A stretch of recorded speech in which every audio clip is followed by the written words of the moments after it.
right, letter C in the ABCs of health, and we are jumping into the deep end with carbs. There are many words that I could have chosen for the letter C, like cardio, consistency, conditioning, calories, calorie deficit, calculating macros, culture, so many with C.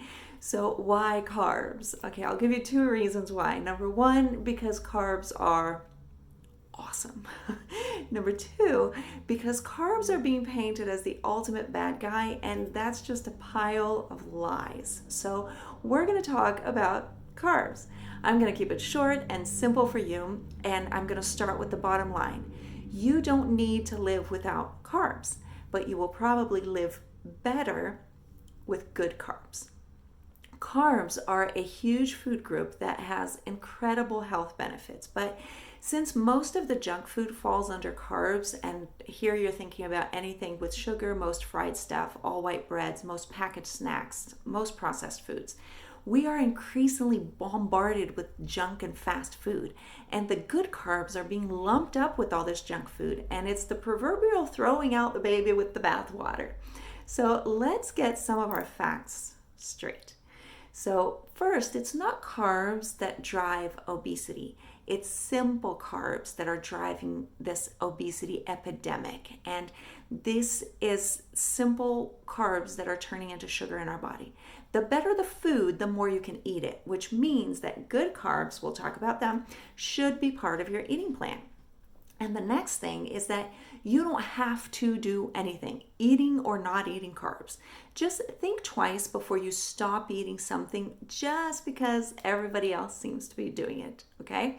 So there are two types of carbs, simple and complex. The kind that's the best investment in your health and the best calories for nutrition, the best bang for your buck, is complex carbs. I'm not saying that you'll never eat a donut again, although you can absolutely go that route if you want to. I'm saying that complex carbs are the carb gods, and simple carbs are the ones that don't really add to your health. So even though they're delicious. All right, so simple carbs are the processed carbs. Now, we know these, they're everywhere, okay? They're the simplified version that our bodies quickly turn into sugar. So these carbs, they lack fiber, they lack nutrition, they're processed really, really quickly, and they don't keep us full for long, and they spike our blood sugar. So examples are doughs made with white flour, all things sugar, baked goods, most fried foods, or probably all fried foods, chips, candies, stuff like that. Then we have the complex carbs. Complex carbs are the slow carbs, meaning that they are full of fiber and a bunch of nutrition, and they're processed slowly in our body. These carbs keep us feeling fuller for a longer time. They keep us regular. They give us sustained energy, and they're important for muscle maintenance. So examples of great carbs are fruits and vegetables, especially the non-starchy ones, beans, oats, whole grains. Like there's a world of delicious good carbs out there. So it's not about low carb, it's about slow carb. Now that was said by Dr. Mark Hyman, by the way. And slow carbs, because they are not the enemy. They're not a scary monster that's living in your kitchen or at the restaurant. And eating simple carbs will most likely not make you unhealthy if you eat a few of them. It's the balance. It's the magic is in the balance. So with any food, our goal should ultimately be to eat more nutrition for less calories, because this means that we're eating less processed foods. So when it comes to carbs, I love donuts and Snicker bars just as much as the next person, and the occasional chocolate or treat, that's fine. It's the habit that creates the problem. So instead of being scared of carbs, how about making some small swaps and changes to your intake so that you can add in the better kind and have that in more volume, and then thoroughly enjoy the occasional treat when you have it? Because again, it's not that you can never ever have these treats. That's a very personal decision if you're going to include these things or not in your diet.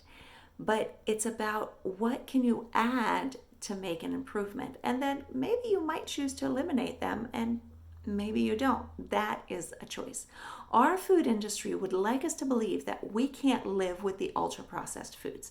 The diet industry has jumped into this market and is making increasingly fake food with beautiful marketing that makes us eat less and less real food. So ditch all of that. And if you eat ingredients, including carbs, your diet will become much healthier. And the healthier your diet is in general, the more space you have to have the occasional treat.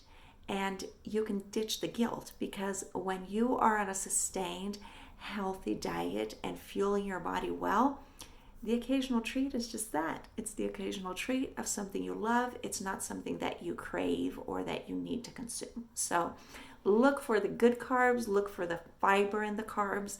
If you're reading your labels, you want at least 1 gram of fiber per 10 grams of carbs. So, the more the better.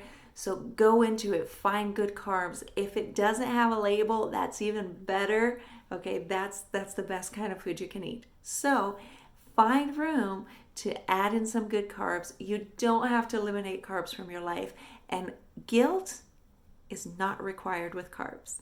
See you next week.